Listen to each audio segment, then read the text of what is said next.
I'm Yannick Zlowski from Metro North Railroad. What you're going to get now is not a presentation, it's a class. We got a lot of material to cover. Hang on tight and listen up. Like I said, I am the Director of Operating Capital Projects, which is Metro North Railroad speak for the guy that's in charge of Force account that supports all your construction project, capital construction projects. So whether we build it with in-house forces or we support your contractor, that's who I am. So this is the agenda for this quick class. We're going to cover these 4 points. And these are the key points that you got to remember throughout the entire discussion. Very, very important because we're always going to be coming back to these. Number one, I don't want you to get disheartened, but nobody cares about your project until you're ready to cut the red ribbon. Because until you cut the red ribbon, you're more of a pain in the butt than you are actual project. So just get used to that. However, we do, as a railroad, want to work with you. This goes all railroads, want to work with you.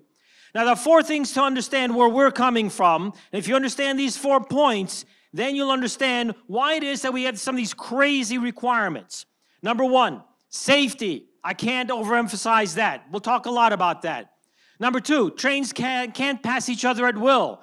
Plays a very major role in what we want you to do to help us out. It's all about braking. How long it takes us to stop. Very critical. And finally, goes right back to number 1, the passenger to shipper wants their shipment or their train on time. They don't care about your project, they want on time. And everything else that you discuss goes right back to these 4 points.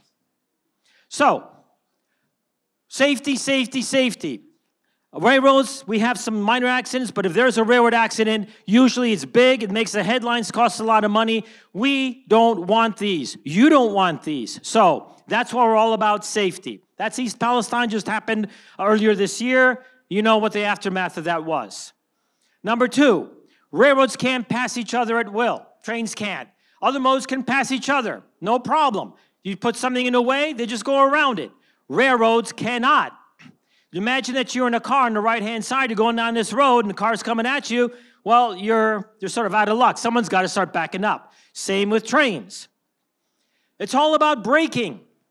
For a car, if you go take a car out there in 200 feet, you can stop from 55 miles an hour and not actually put somebody through the windshield. If you're a train, it's going to take you a mile to stop. Now, let's put that in perspective. So here you are. We're sitting here on the very left-hand side. That's where this conference is being held right now. If a car started coming in from Central Park, heading eastbound, and they hit that intersection on Fifth Avenue, and they hit the brakes, they would stop within half a block. If a train hit the brakes that time, they wouldn't stop until halfway across the East River. And finally, you don't want to delay the passenger, you don't want to delay the shipment. You heard of just-in-time shipments? Those factories need their shipments. They don't care about your project interfering. They want their shipment on time. So what's that got to do with construction? Well, here you want to go out there and build a great project, but trains and construction don't always mix too well. Now, another thing to remember, this is all psychological. A lot of people go out there and say, I'm not along the railroad track. I'm outside the rail.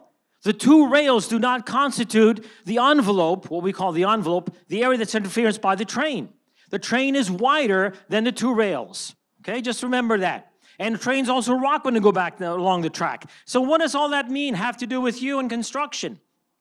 It means that if you're going to build something near or above or anywhere around a railroad, we want to make sure you don't interfere with that train going down that track, because we don't want you to foul that track. Because if you foul the track, which means you are now inside the envelope of that train, you can get hit, and that can happen right there. And we don't want that to happen because that is an accident, okay? Or worse yet, that can result, and the train can also derail, and then you get East Palestine, Ohio. That was not caused for this reason, but you'll get an accident similar to that. So, what do railroads want? We want a couple of things to make sure that everything is done safely. We want permits. That's the first thing we're going to start you with. You want to build something with us? We're going to say, come and get a permit. And we'll describe what that does for you in a second. Then you got to have the right insurance. Safety measures, we're going to talk about what safety measures we want you to implement. Construction time slots. That was mentioned this morning. Construction time slots, how critical they are. And I'll explain those and what they mean to you. And finally, force account. Now, force account is a railroad term. Before I came to work for a railroad, I had no idea what it meant. Force account is all the people on the railroad that are there to support your construction. So there could be conductors and engineers that run trains to support you. There could be carpenters, electricians, plumbers, whatever you need out there, communications workers. These are all the people that work together to make your project happen. That's force account. And we'll discuss two types of force account here. So, first of all, permits. Permits and easements. Permits are short-lived. You're going to do something along us, and that's it. And then easements, that's long-term. You're going to build something along our railroad track. It's going to stay there for a while. We're going to want one of those. Why are they important? Because they will outline to you what it is that you can build along our rail lines. Because we want to make sure that whatever you build does not wind up in a mess, or our trains wind up in a mess. Very, very important. Safety first. So they outline that. Number two, protect the railroad from claims. Because, heck, railroads are, when you got to build something, they're going to look at, if somebody gets injured or something bad happens, we're the ones with the money. And so they're going to come after us. And we don't want to get sued. We get sued enough. And finally, we want to make sure that we get paid right, so that's part of that too. So, permits, easements, what are they? First of all, I want to see, you see the tracks up in the upper right corner. Well, we want to know where your project is. How close to the tracks are you? And what do you plan on doing? Next, where are you going to put your equipment, especially the stuff that could wind up potentially on the track or fouling the track? We need to know that. That's going to be specified in those permits, in those easements. And then we want to know about that equipment. Like this is a crane. But what if that crane toppled over, went in the wrong direction, and landed on our tracks, and here comes a train, kaboom, ouch. No, we don't want that to happen. Now, we've got a lot of experience with this type of stuff. So you go out there and say, no, we want to go ahead and build something this way, whatever. So you know what? If you want to build this way, it may cause a problem, serious problem, but if we've got experience, if you do it this other way here, then that'll work out a lot better. It'll be safer, and you can still get it done as fast or whatever. Remember this morning's breakout session, I mentioned that means and methods are very, very critical. This goes right back to means and methods. This is when we sit down and start talking about means and methods. There are some people who are out there and espouse, I don't want to tell the contractor how to do it because they're going to come up with the best way to do it. Well, that'll be too late, because once that contract is awarded and that contractor shows up, they're now mobilizing, they're providing their initial documentation of what they're going to do. They sit down at the table and say, this is how I plan on building it. And that's the first time I'm hearing about it. I'm going to try and say, oh, whoa, you can't put the crane there. You can't use that meaning or method. No. So you don't want that situation to happen. Okay, so that's the permits and easements. Next, insurance. Well, you say, well, everyone's got insurance. We are insured. That's all great. Well, the insurance companies know that working with a railroad is a little bit different than everybody else. And so they have this clause in every general liability coverage. Does not include anything within 50 feet of a railroad track. Ouch. Well, that excludes any projects you want to build around us. So what do you need? Is there insurance? Absolutely, there is insurance called Railroad Protective Liability. We're going to ask that you get that, because what it's going to do, it's going to go in there and specifically state what you can or cannot do, and it's going to indemnify all the parties if anything goes wrong. Very important to us, because we can get shut down by a lawsuit very, very easily. We don't want that to happen. Safety measures. Once we have the insurance, we want to make sure that safety measures are in place. So, of course, the standard stuff, fences, walls, whatever else, segregate your construction from our train operations. But we're also going to ask for some other stuff if your project warrants it. So if you're going to go out there and you could potentially impede passenger traffic or freight traffic, we're going to ask you to build some more infrastructure for us, for our use, to get around your construction. And finally is the timing part, which I mentioned we'll get into in a moment. So these go without saying: fences, put up walls, make sure you don't come onto the tracks, and so forth. But then additional infrastructure. If you're going to go out there and you're going to build a brand new station, or you're going to improve a station, you heard the CDOT commissioner talking about, yes, we're building stations. He and I, we worked together on these things. And yes, so we're doing Stamford Station and New Haven Union Station. Great projects. But if it impedes with the passenger's ability to get on board their train, we're going to say, well, could you build us another platform? Could you maybe build a little temporary station elsewhere? Because if you don't, then the passengers that normally board there or disembark at that station, they're going to get very, very upset at your project. And they're going to call their legislator. And their legislator is going to call you. And then, well, enough said. So we don't want that to happen. Then, we might ask you for some additional infrastructure track-wise. And so you're out there looking and say, my gosh, why are they asking for track? Because I'm standing here and I haven't seen a train go by for a long time. Come on, you're pulling my leg. Well, it all goes back to braking. How fast can you stop? So, every railroad track in the world is broken up into segments. We in the railroad industry call them blocks. And some blocks are signaled, as in this example. Some are not signaled. I'll cover that in a second. But bottom line is the blocks are set up specifically to make sure that trains don't crash into each other. And so they're spaced apart based on the worst case scenario, worst performing train, your lowest common denominator train. It has to be able to stop before reaching any obstruction in front of it. So they're spaced apart. So you might have a track out there that has some frequent passenger trains. They're short, they're nimble, they sort of scoot around. But then you got this one massive freight train goes out there lumbering along at 30 miles an hour, and he takes 2 miles to stop. Everything is designed around that freight train. They'll be able to stop. So the trains are spaced apart for safety measures. So you go out there and you see, okay, a train went by, like in the top left, he went by, and no more train for quite a while. Where is he? Well, that track may be at capacity because of braking distances. And you also remember that as these trains go from one signal to the other, they are long. And so they might actually be impacting several signals in a row. And so all those signals saying stop, stop, stop. And that train's got, the one behind has got to stop way, way, way back there. And if you go along the track and you say, I don't see any signals out here. There's just an old back track or whatever else. Well, you may not notice it, but if you walk along that track long enough, you'll see signs like 2 examples there on the right-hand side. They're called block limit signals. Yeah, we call them signals in the railroad industry, not signs. And what they are is they're the same thing as a stoplight. They basically say, train, you got to stop. You can't go any further until you get permission to go ahead.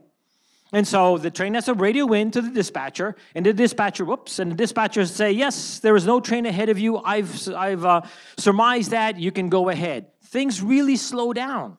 That rail line could be at capacity, even though it only has several trains on that line, on the whole line. It may be at full capacity. Once again, we have to keep things safe, and the braking distances are overriding. So we may ask you to do things like that. For example, you got a single track, or we have a single track, and you want to build along that single track. We're saying, well, how are we getting around your construction? While you're building, we can't put a train through there. You're going to be fouling the track or something. We may ask you to give us a passing siding. Another track so we can get around. Or if you're building somewhere and all our trains sort of line up behind each other on either side of your construction, when you finally stop for the construction season that day, then we will have to have those trains somehow pass each other. Remember, single track trains can't pass at will. So we're going to ask you to give us the ability to get the trains to pass each other. You go out there and say, up top here, oh, you got several tracks. What are you talking about? You got several tracks. As far as we're concerned, that is 2 single tracks. Because a train on the top track cannot get to the bottom track over there on the 2 tracks above. They can't, there's no way. So we may turn around and say, can you give us these crossovers, these other tracks which link these, so we can use the 2 tracks to get around, trains can use to get around each other. Construction windows, as mentioned this morning, construction windows. So, people want to get to their location on time. For freight railroads, if you're dealing strictly with a freight railroad, these windows will be a little bit different. For passenger railroads, this is pretty much what you're going to see. The normal construction window that you have out there, the contractor wants to have, is right here. It's from about 6 o'clock in the morning till about 7, whoops, not gone. There we go. Till about 5 o'clock in the afternoon. This is when they want to build Monday through Friday. We're going to say, yeah, but that's when we carry the passengers. So between right here on Monday through Friday, between 5 o'clock and 10 o'clock in the morning, no construction. Sorry. Whoop, doggone. No construction between 5 and 10. And then after 3 p.m., I'm sorry, we're into rush hour again, so no construction. Not until 11. You say, 11 o'clock? Rush hour is over way before 11 o'clock. Remember the gentleman that said this morning that, well, it takes, you may not notice it, but it takes a long time to de-energize a track if you have electrified trains? Yeah, well, we got to account for that. And so rush hour ends right here around 9, but then we got to go through the process of de-energizing all the tracks and making sure that all the trains are out of the way before we can let you go out there and work. So basically your work window goes from 11 p.m. to 5 a.m., Monday through Friday. Now, Saturday's a little bit better. People don't get up, don't want to come into the city that early or don't want to travel. So you can work till 8 a.m. Unconstrained. We're going to constrain you somewhat between 8 and 11. 11 to 7 is not going to be too bad. But after 7, you got all the partiers going into the city or wherever they're going to go. And so we got more train traffic. Sundays, go for it. After church, of course. Then, now, we talked about de-energize and so forth. Well, once we tell you, yes, you can go out, work along the track, we have to do certain things to keep you safe and to keep our train safe from you. So, what do we have to do? First of all, we have to remove the tracks from service. So we call it removing from service. We're going to shut down the track. And so the traction power needs to be de-energized. Notice in the picture on the right-hand side. Think back to your house. You got a lot of electrical circuits in your house. You want to go and work on a particular outlet in the room. Oh, well, you don't want to work on it when it's live, so you go to the panel box, in your garage or your basement, to shut off the power to that outlet. You throw that switch, and guess what? Half the power goes out in your house. You go, whoa, why'd that happen? Well, because when they wired up your house, they're not going to wire up a separate switch for every single outlet in your house. Doesn't make any sense. So what they do is they sort of group things together. So what you see on the right-hand photograph there, those wires are grouped together. And so when you shut off power to one wire, you may be shutting off power to several different wires. So in the diagram here on the left-hand side, what you see is here's your construction project, right here in the green star right down there. And you say, okay, I'm ready to go to work. Shut down the power on those 2 tracks leading into that facility right there. So whoa, whoa, whoa, whoa. We got to make sure all the trains have cleared out of the area. Well, what area is that? Well, you see everything in red? That's one electrical circuit. So when we de-energize the entrance to your building area, we're actually de-energizing a whole bunch of tracks out there, and those trains are going to come, if they're electric trains, they come to a grinding halt. Got to make sure they're out of the way, everything's cleared, power is de-energized, so no one gets electrocuted. Now, working with force account. The first person that you're going to deal with in force account, actually on the ground, is a gentleman called or young lady called a conductor flag. Flag because they will be flagging trains down, whatever, but their primary purpose is threefold. 1, they will be your primary contact with the railroad for the construction people on the ground. Very important person. Any problems they got, they go to the flag coordinates directly with the dispatchers and all the other railroad personnel. Very important. Number 2, they will protect your construction from train service. If they see something that you're about to do that could get you killed or hurt, they will make sure that you do it properly and right. And thirdly, they will protect the railroad from your construction so that a train doesn't come in and sideswipe you or derail or whatever. Very important people, you will be working with conductor flags. Next, you'll be dealing with some other force account support. Remember I said force account, anybody who's helping you with your project. So you're going to have varied people. Some of them may be working on your project, some may not be, depending upon the nature of your project. So you got the track people. If we ask you to add some track, we're not going to ask you to build the track. We'll put the track in, we'll simply bill you for it. But there's the track workers, communication signal people. Remember, if we got signals out there, we're going to make sure they're all working right so the trains don't run into each other. And if you're doing anything that might impact with the signal system, we got to make sure that's constantly working. The power department, that's your traction power. They got to de-energize everything, and once you're done working for the day, they got to re-energize it so our trains can run. And the structures people, they're out there to your plumbers, carpenters, electricians, so forth like that. Now, also you have, what do? Signal maintainers said they check the signal systems, linemen are energizing. The track work, structures people also. If you're going to be building somewhere along a station, you say, I'm going to take this platform out of service over here. Well, how are the passengers going to get from that platform to the train if the trains are on one of the interior tracks? They can't jump, so we're going to install these platforms called bridge plates out there. So these are another thing that we'll take care of for you. Don't worry about it, but it's going to add to the project. And then there's a lot of behind-the-scenes people that you may not be aware of. Now, the person up here on the top left you will be aware of because that's one of the people that work directly for me, your force account manager, your project manager. This is a person that you're going to deal with. They say, okay, I'm ready for construction. I'm doing this construction. That person will arrange everything on the railroad for you. The conductor flag is out there on the construction site to coordinate the construction with the railroad as it's happening. But for your whole project, that's my project manager, works for me.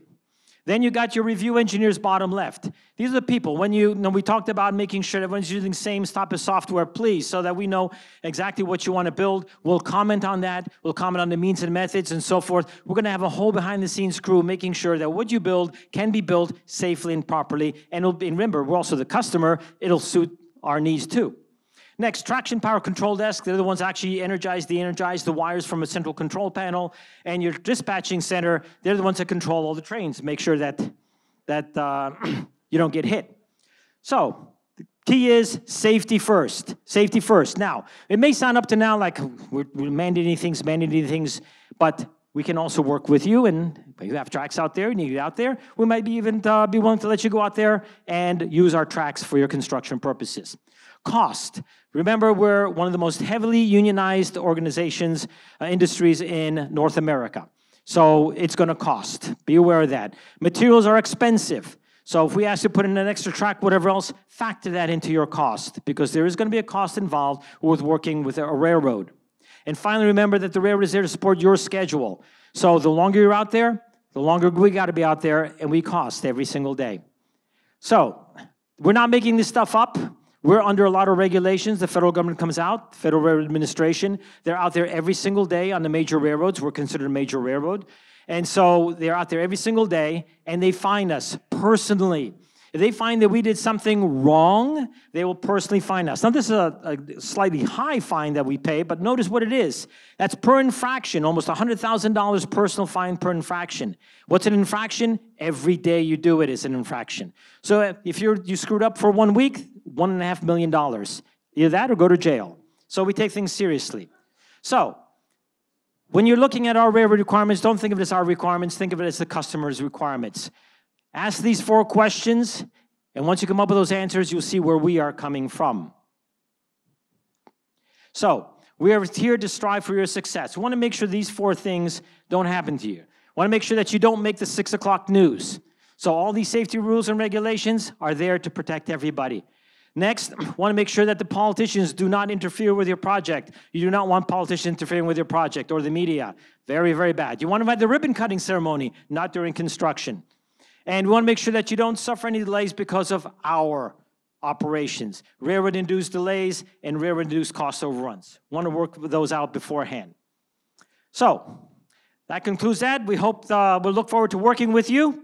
No matter which road you go with, these are the rules. Thank you.